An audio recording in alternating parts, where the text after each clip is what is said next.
Okay, students, so this is the second video of chapter 4 where we're talking about intimate relationships. Okay, in this video, I'm going to cover some of John Gottman's theories. Now, Gottman and his wife have been researching relationships for, let's say, almost 30 plus years, 35 years now. So they are pretty much the leading experts in effective masters of relationships, understanding what is good or what to do well in a relationship if you want it to work. Okay, they actually created like this love lab is what they called it, and it was this apartment in San Francisco, and they would invite couples to come, and they had video cameras and biofeedback monitors and a bunch of other stuff, and they would watch the couples and how they interacted with each other, and they would record the data, then look over the data. And so they did this, and they compiled a large amount of research. They have a number of books out that are very, very well written, full of like research. Okay, so more research based and research backed evidence on how to make a relationship work, how to be a master of a relationship, as they call it. We're just going to cover a few things here, though, about their theory. If you would like to know more, I highly recommend you just look up John Gottman, Dr. John Gottman, or John and Julie Gottman, and you will find a wealth of information. They even have what's called the Gottman Institute, which is constantly putting out like articles and putting out information, talking about effective parenting, being in an effective relationship, stuff like that. All right. So let's talk about some of Gottman's research and how we can actually help a relationship along, how to work at the relationship, how to be more effective in our relationships. Okay, because there's something to understand. We all, not all, but many of us want to be in a relationship. But the model that we have for a relationship is our parents' relationship, if there is one. So many of us actually don't know how to be in an effective relationship, like a functional, good relationship. We often don't understand that we actually have to sometimes, like, we have to work at ourselves and we have to work at our relationship in order to be that effective partner. Okay? Which you will kind of see when you take the relationship inventory. You'll see that there are some areas that maybe you need to work on, right? And there are some strengths that you have as an individual in a relationship, okay? All right, but first let's talk about effective communication. This is like the number one thing, effective communication. Being vulnerable, being open with each other. A lot of what the Gottmans look at is how people actually argue. So how do they communicate while they argue with each other? That was a big thing that the Gottmans actually saw. Is that the way a couple or the way the people argue with each other is a determiner of how healthy that relationship is, or how long that relationship might last as well. And so there are 3 ways that Gottman talks about effective communication in a relationship. Please understand that there's not one better way than the other. Okay, according to Gottman, as long as the couple is effectively communicating or communicating with each other, and they're okay with the way that they communicate, it's not causing some bigger problems, then it's okay. So it's not necessarily that one is better than the other. Remember that, okay? That it's that if a couple has a volatile communication pattern, but it works for them, and after they have their little mini explosion or they let off some steam, then they feel better and they're back together and it works. It's okay for them, as long as it's okay for both partners. Now, sometimes what happens is one person has the volatile, which I'll get into these in a minute, but they explode and they just kind of release their steam. And the other person doesn't want that. They have more of a validating way of communicating, and that's what they want from their partner, is to be validated on how they feel and what they're experiencing. So if one partner is being volatile and the other one wants validating, that causes a huge problem, right? So that's where Gottman is talking about that there are problems, okay? So first, let's start with validating. So validating, as I said, is when the partner is reassuring the other individual, like if they bring up a complaint. This is a big thing with Gottman too, is complaints in a relationship often have underlining issues. If someone's complaining about not doing the dishes, often it's not necessarily about the dishes. It actually might be about that they don't feel heard. They don't feel understood. They don't feel appreciated, right? So often when complaints are being expressed in a relationship, there may be some underlining issue, okay? With validating, it's about validating the individual's feelings, validating their experience, validating what's going on in their life, letting them know, like, I understand and I hear you and I want to empathize with you and I want to connect with you. That's the validating communication, okay? Volatile is when the person just lets off that steam. They just kind of blow up a little and they just kind of let some stuff out and then, they reconcile and they're good afterwards, okay? Conflict avoiding is when the individuals they don't really talk about things. They don't really bring things up. They don't really get into any arguments. They don't need that validating or that sense of validation. They just avoid bringing any conflict up. And again, if both individuals in the partnership are conflict avoiding and they're okay with that, then it works. Okay? So that's the 3 effective communication patterns that the Gottmans talk about. Okay? Let's go into some warning signs. Okay? So, John and Julie Gottman, after watching couples argue, narrowed down the warning signs or the danger signs, also referred to as the 4 horsemen of the apocalypse. Right, that's what Dr. Gottman calls them. So these are 4 ways of communicating, 4 ways either verbally or non-verbally of communicating that are problematic in a relationship. Okay? They often show up when couples are arguing, but they can show up outside of arguments, but they're at their highest during arguments. All right, so we have criticism, contempt, defensiveness, and stonewalling. Okay?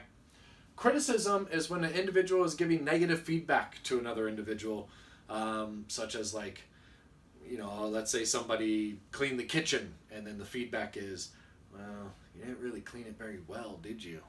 Or the feedback is, finally you do something, right? That's a form of criticism. This can be very dangerous in a relationship. Criticism is often met with defensiveness. So when somebody criticizes, often the other person's response is to defend. And they go, well, at least I did something. You never do anything. That's defensiveness. They're defending their position, right? And often it's in a very mean way of saying something, okay? And oftentimes for many of us, it's natural to actually go into defense when we feel that we are being criticized, okay?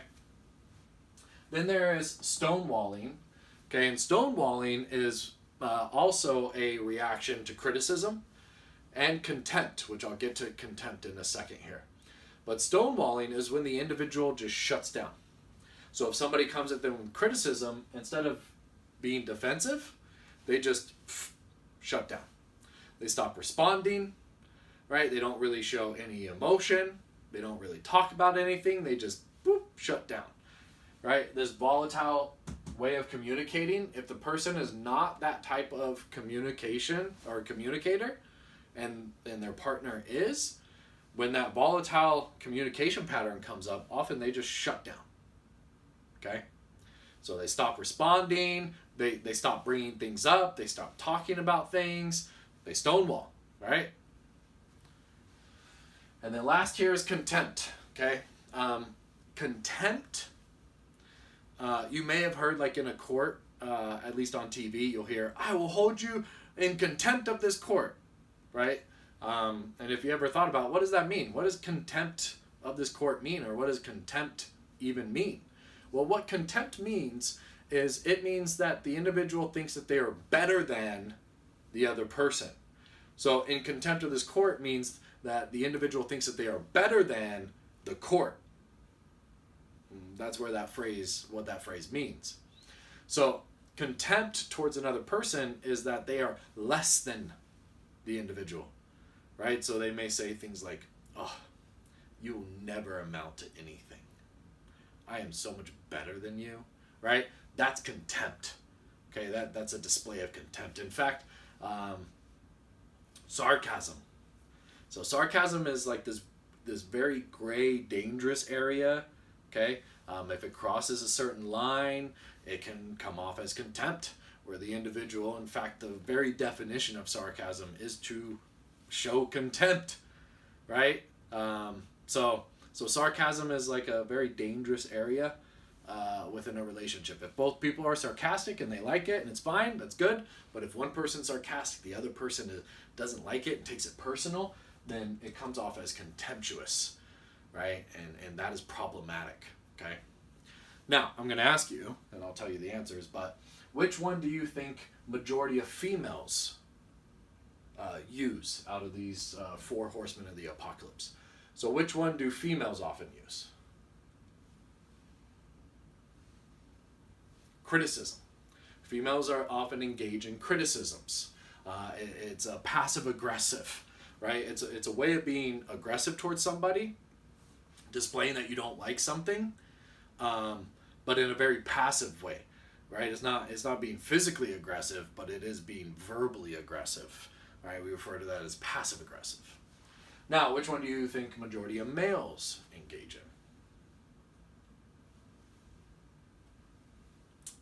Stonewalling. So a lot of males actually shut down. It's kind of a go-to for a lot of males is to actually go within and just shut down and not show emotion and not really show a response. That's actually a typical thing to do. So now, which one out of these 4 do you think is the most dangerous to a relationship? Well, if you guess contempt, you're right. Contempt, and only contempt in a relationship, right? Even if they don't have the other 3 and they just have contempt, it is very dangerous. It causes a lot of issues. It can lead to the relationship ending because of that, okay? Now, these are very important, and one thing that Gottman actually discovered is that by watching a couple reenact an argument and using the 4 horsemen of the apocalypse, he can actually predict at about a 94 to 97% accuracy whether that couple will stay together or eventually break up. That's how important these 4 are, right? Now, every relationship will have a little bit of them, maybe one of them, whatever, right? But we need to work at making sure that we don't have them. And if you're interested in what to do to actually kind of counter these, go to the Gottman Institute. All right, you can just Google Gottman Institute. You could Google Four Horsemen of the Apocalypse, right? You can Google these things about Gottman. You will find a wealth of information, right? There are things like gentle startups. So instead of criticizing, the individual actually approaches with a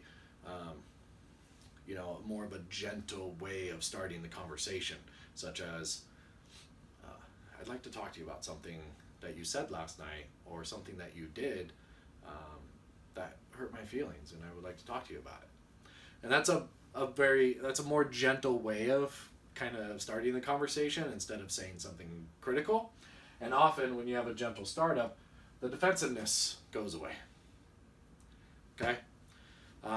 So there's a lot of information out there. Please Google it, research it. It's all out there. It's also in your text as well. Okay? And then how do we actually improve the way that we communicate? Well, we do talk about, the book talks about some things that I want you to know. Obviously, there are many other ways of improving your communication as well. But what Gottman often talks about are things like, pay attention to your partner, attune to what's going on in your partner's life, show empathy, Show understanding towards your partner. When your partner is making bids for attention, listen to those bids for attention. If your partner is like, hey, check this out, don't brush it off, it's important. They want you to show some attention to them. So turn towards them. Show them attention, right? There's also this idea that Gottman comes up with, which is this 5-to-1 ratio. And so in an argument, for every one negative comment, it takes 5 positive experiences to cancel out that one negative. And the masters of relationships, they have a 20-to-1. So they actually give 20 positive experiences. It could be whatever, right? 20 positive things anytime they have one negative thing, right? So they provide 20 positive experiences anytime there's one negative experience. That's the master of a relationship. Those are the people who have long-term, healthy, relationship goals, right? So something to think about, right? So in an argument, it's 5-to-1, and if you want to be a master relationship, it's 20-to-1. And that's to cancel out one negative remark, comment, interaction, whatever. It takes 5 positives, right? So if you think about that, if you wait, let's say it's the morning and you have a negative experience with your partner, one negative experience that morning, that day, it takes 5 to cancel that out. If you don't cancel that one out, you have another negative experience with your partner, now it's 10. Another one, now it's 15. And if the negative experience or the negative interaction doesn't get canceled out, then that's when resentment starts to build, and that's when frustration and this oh my god, you start to cringe around the person, right? That's what ends up happening in these relationships, okay? For people who have a lot of negative interactions or have a lot of that 4 horsemen of the apocalypse, right? So how do we improve it? So 1, decide, don't slide. What this means is make the decision to say something versus not saying anything. It is common for many individuals to let something slide, brush it off, act like it's not a big deal, okay? But then it brews within them, okay? And they needed to have said something in a gentle way. They bring it up and they say something. Otherwise, it can fester within them, okay? Do your part, right? So it is up to each individual to participate in the relationship and work at the relationship. It is not on one person to make the relationship work. It is 2, okay? Or however many people are in the relationship, right? But everybody has to do their part in the relationship in order to get the relationship to continuously work. It's not always a 50-50 situation either. Sometimes it's 80-30, 80-20, 70-30, right? Sometimes it's 60-40, okay? It's just whoever has more energy or time or whatever can put more effort into the relationship than another person. Sometimes it ends up being 50-50, but it depends. And it's good to check in with each other and figure out where each other are at, okay? Nurture. Right? Nurture the relationship. Foster the relationship. Right? Go on dates and spend time together and talk about things and share things with each other and do things for each other. Gottman often talks about small things matter or small things often, right? Often we get stuck in our head that it's the big things that matter, the things I do for their birthday or the things I do for Christmas or the things I do for the holidays or the vacations we take. Those are the things that matter, but no, in Gottman's research, it's actually the small little things each and every day that actually matter. He has a podcast, there is a podcast based on his research called Small Things Often. So it's called Small Things Often. And so it's all about doing little things each day for your partner, right? So your partner feels heard and understood and connected, right? Make it safe to connect. Make sure that your partner feels that they can come to you and talk to you, that they can be vulnerable. And often when we are vulnerable with another person, our greatest fear is that it'll be used against us. And if it is used against us, that's not making it safe. And then that person's going to stonewall and shut down. They're going to withdraw from the other individual. And then the person's going to be the pursuer, and they're going to be like, but why won't you talk to me? Why won't you share with me? Well, last time I shared with you, you used it against me. Why would I do it again? So make it safe for each partner to connect with each other. And make sure you have positive connections, like I talked about, that 5-to-1 ratio, right? But make sure there are positive connections occurring every day. Every day there needs to be positive connections. Okay? All right, so that's Gottman's research. Again, if you have questions, like look up Gottman. You'll find books, tons of books. Okay? Again, the Gottman Institute. Gottman's couple therapy. Right, if you're looking for a couples therapist, find someone who is certified through Gottman's website or through Gottman's program. Right, like it's a great. It is a wealth, I should say. It's a wealth of research, a wealth of knowledge about couples. Okay, about relationships. All right, so now I'm going to jump over to the more negative side, or the more dark side of relationships, which is unfortunately relationship abuse, which occurs quite often, unfortunately. Okay.